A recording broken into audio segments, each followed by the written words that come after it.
Salut les capitaines, aujourd'hui nous sommes donc dans un des entrepôts de l'AMPA, donc l'association pour le maintien du patrimoine aéronautique. Et je vais vous faire voyager aujourd'hui avec quelques avions de collection.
Salut Edouard, en quelques mots, présente-toi à notre audience aujourd'hui même. Donc, je m'appelle Edouard Schubert, j'ai 47 ans et ça fait plus de 25 ans que je suis le président de l'AMPA, l'Association pour le maintien du patrimoine aéronautique. Et donc nos objectifs, c'est de restaurer des avions et de maintenir en état de vol un patrimoine aéronautique qui est unique en Suisse romande, ici à la Blécherette. Alors Edouard, ça fait 25 ans que tu es donc président de l'association. Peux-tu me dire pourquoi l'AMPA est important aux yeux du patrimoine aéronautique? Donc ici à Lausanne, on a une collection d'aéronefs assez intéressante des années 30, qui couvre les années 30, 40 et 50, avec des avions d'armes et puis essentiellement des avions d'entraînement finalement. Et cette collection, elle est donc unique en Suisse romande. Et l'autre particularité de l'AMPA, c'est qu'on restaure des avions. On a toujours un projet de restauration, actuellement un Piper L4. Et puis le prochain projet, ce sera un de Havilland Tiger Moss. Et ces projets de restauration, par contre, c'est tout du bénévolat. Donc on travaille essentiellement le samedi avec nos bénévoles. Et on travaille sur plusieurs années à restaurer nos avions. Donc là, nous partons direction Pérouges. Pérouges, pour ceux qui ne le savent pas, c'est à côté de Lyon en France. Vous avez vu tout à l'heure donc les avions dans le hangar. Et maintenant, nous allons voir en pleine action, les voir voler. Donc c'est à l'aérodrome de Pérouges. Et vous aurez l'occasion un peu de découvrir un peu ces avions de collection. Mais cette fois-ci, en plein vol et en pleine fonction. Allez, à tout de suite.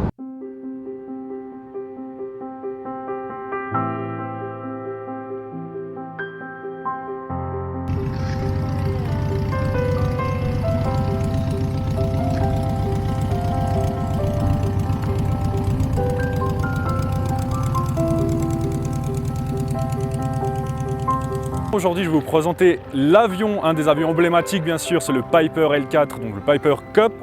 C'est sa spécificité, donc c'est un avion à aile haute, comme vous pouvez le voir, avec un moteur de 90 chevaux, Continental, des années 40. Il a servi pendant la Deuxième Guerre mondiale, maintenant il faut bien s'informer sur l'historique. Mais en soi, c'est un avion qui servait pour faire du repérage.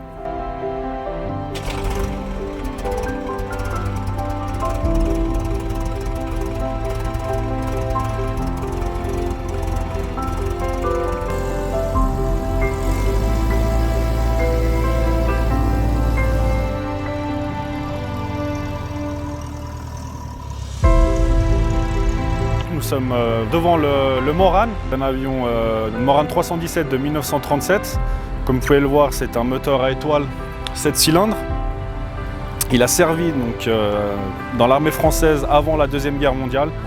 Et c'est vraiment un magnifique avion. Il est en état de vol, donc là c'est une chance de pouvoir être juste à côté de cet avion et de pouvoir même le toucher, car en état de vol actuellement, il n'y en a que 9 dans le monde. Entre 7 et 9, on ne sait pas encore les chiffres exacts. Donc là, vous venez, suivez-moi.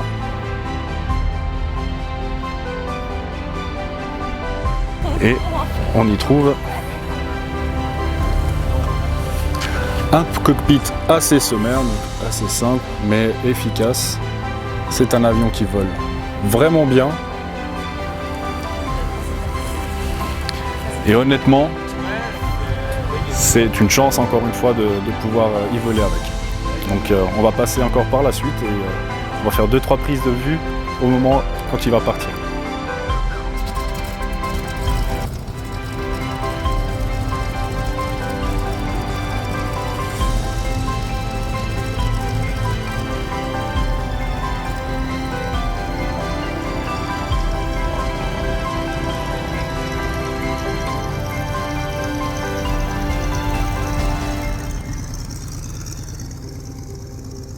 Pour ce 4e avion des plus emblématiques, pareil, nous sommes dans un Motte Major de 1934 qui a servi dans l'armée anglaise pendant la guerre mondiale. Chose unique que vous devez savoir, il y en a entre 3 et 4 dans le monde qui sont encore en état de vol. Et là, je me trouve à côté de ce bel avion pour vous montrer quelques images et donc vous faire profiter aussi. C'est une chose de taré quand on y pense, donc 4 au monde. Je vais vous faire quand même visiter un peu le cockpit et après on prend quelques prises de vue comme tout à l'heure. Alors rien de bien spécial, hein, vous allez voir. Ici nous avons donc le manche à balai, le fameux manche à balai comme dans la plupart des avions de collection. Vous voyez, le cockpit est vraiment sommaire. Et quand on sait qu'il a servi donc, dans l'armée anglaise à l'époque, c'est quand même assez exceptionnel qu'il puisse encore voler aujourd'hui en 2021.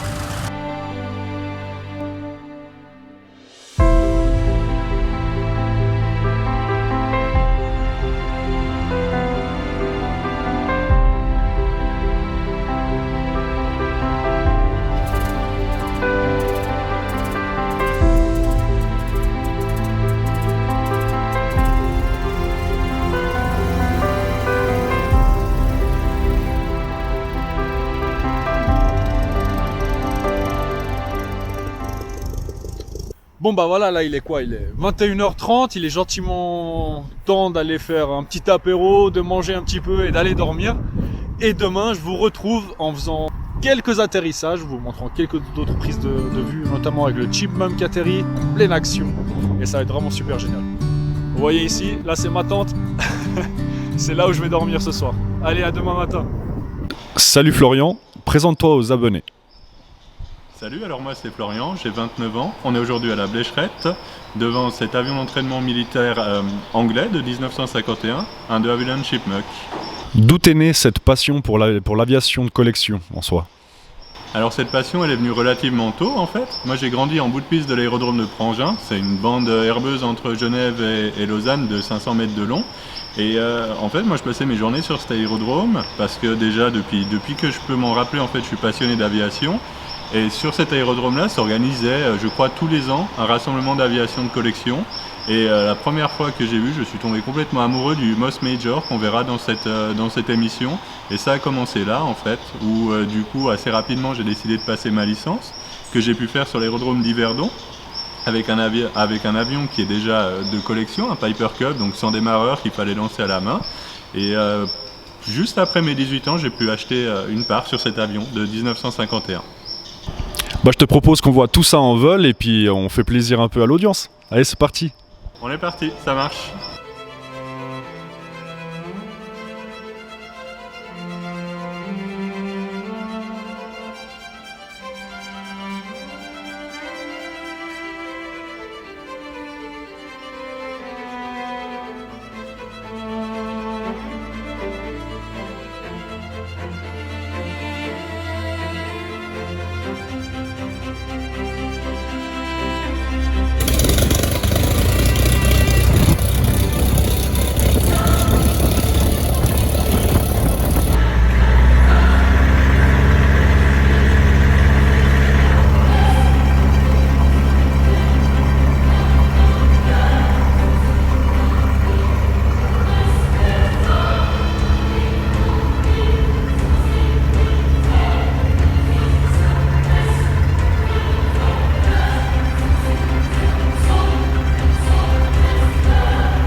raconte-nous une anecdote qui t'est arrivée en vol dans les années d'une expérience de vol. Alors on a eu une fois, on partait en voyage avec l'avion, on partait en Belgique et on s'est retrouvé sur le tarmac d'un aérodrome en France, d'un gros aéroport en France, j'aurais pu dire lequel, en même temps qu'il y avait l'équipage du Super Constellation qui s'entraînait. Du coup je me suis retrouvé avec mon petit Chipmunk avec un Super Constellation qui faisait des tours de piste et des remises de gaz. Ça a été une expérience pour moi assez incroyable d'avoir ce liner des années 50.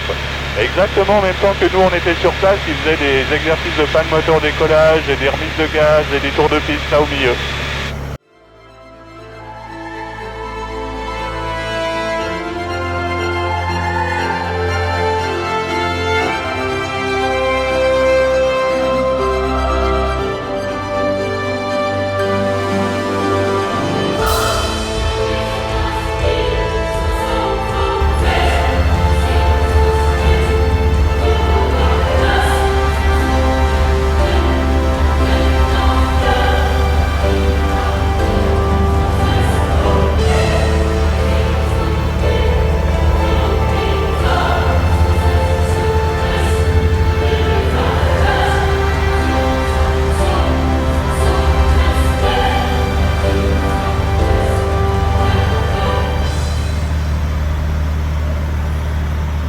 Dis-nous un peu une caractéristique technique du Chipmunk. C'est un avion à la base qui était de formation de base militaire par les Anglais, c'est bien ça? Exactement. En fait, le Chipmunk, dans le direct après-guerre, a été la société mère de Havilland, qui se trouve en Angleterre, a mandaté la société de Havilland, qui était basée au Canada, de développer un avion d'entraînement de base pour l'armée, en fait. Parce que l'avion qu'ils avaient à ce moment-là, c'était un petit biplan de bois et de toile, un peu comme le Moss Major qu'on a vu à Pérouge. Et du coup, ils ont été mandatés pour développer un avion d'entraînement de base. Donc c'est le cas de cet avion-là. Le premier vol du Chipmunk date de 1946 ou 1947. On a un moteur de 145 chevaux de vent. C'est un avion qui a une construction métallique. On a juste les ailes et toutes les parties mobiles qui sont entoilées. Et c'est l'avion en fait qui a permis aux Anglais, aux Danois, aux Portugais et passablement d'autres armées en fait de découvrir l'aviation depuis, qu'est-ce qu'on va dire, la fin des années 40 jusque dans les années 80. Et à savoir qu'aujourd'hui encore en Angleterre et au Portugal, dans les inventaires des armées, il en reste quelques-uns alors au Portugal pour l'entraînement des pilotes, le remorquage des planeurs, et en Angleterre, l'Angleterre est très très fan de son patrimoine et possède encore 2-3 Spitfire, Hurricane et choses comme ça. Et pour former leurs pilotes, ils utilisent encore actuellement des Chipmunks. Et du coup, raconte-nous un peu, Florian, du coup, tu emmènes des fois des gens voler, c'est ça? C'est tout à fait possible, ouais, absolument. Nous, dès qu'il fait beau, dès que les conditions se prêtent, on peut tout à fait imaginer des vols découvertes à bord de cet avion-là. Ok, pour ceux qui sont intéressés, vous êtes de la région, on va dire en Suisse romande ou autre, et vous voulez voler un magnifique Chipmunk, n'hésitez pas à contacter Florian. Je vous mets son Facebook dans la description de la vidéo. Et honnêtement, ça vaut la peine, c'est très pratique, faites-le, car l'expérience est assez unique. Et vous ressentez vraiment les pures sensations de vol en fait. C'est ce qu'on demande en soi pour des passionnés. C'est vraiment de sentir vraiment le vol sans filtre en soi. Pour moi, c'était vraiment un réel plaisir de vous faire découvrir ces quelques avions de collection. Alors certes, je pourrais vous en parler jusqu'à demain matin, des avions emblématiques monomoteurs, mais je vous ai mis quelques avions, ces 3-4 avions, j'espère que ça vous a plu, avec une petite mise en situation avec le Chipmunk. Et faut savoir que l'aviation légère aujourd'hui est très importante, c'est vraiment une passion qui doit perdurer. On se rapproche vraiment de la nature, contrairement à ce qu'on pourrait croire. On est proche du ciel, proche de la nature. Les gens qui font voler ces avions, ils mettent beaucoup de temps, beaucoup d'argent, ils investissent du temps, de l'argent. On peut voir vraiment que ce sont vraiment de grands passionnés comme Florian, comme encore Edouard que nous avons pu voir hier. Enfin en soi, ce sont des gens vraiment qui mettent beaucoup de cœur dans pour maintenir encore ce patrimoine aéronautique. Et donc c'est la mission de l'AMPA, maintenir un patrimoine aéronautique. C'est important pour la Suisse, c'est important pour l'aviation générale en soi, dans le monde en général, de toujours pouvoir faire voler ces avions et faire découvrir un peu ce domaine. vraiment est un aspect important et j'ai un grand respect pour ces pilotes que je t'ai fait découvrir tout au long. Vraiment, c'est très important pour moi. Et donc, bah voilà, vous avez pu voir un peu ce que c'était de pouvoir voler dans un Chipmunk qui est tout simplement majestueux. Pour moi, c'est vraiment une belle expérience, je vous avoue, c'est vraiment beau. On sent vraiment l'aviation sans filtre en soi et c'est ce que je demande. Donc, n'hésitez pas, si vous avez aimé la vidéo, bah, de vous abonner, de me suivre. Donc, vraiment sur Instagram aussi, je suis sur Instagram, Facebook. N'hésitez pas si vous avez des questions, abonnez-vous, posez des questions. Pour moi c'est toujours un plaisir en tout cas de faire ce genre de reportage quand je le peux. Bah, vous savez que je me déplace. Quand, évidemment des fois je fais des versions des vidéos on va dire sur place à la maison, d'autres vidéos bah, directement sur le terrain, sur un avion de guerre comme celui-là. Et je vous dis à très vite pour une prochaine vidéo Aviatips. Ciao pilote.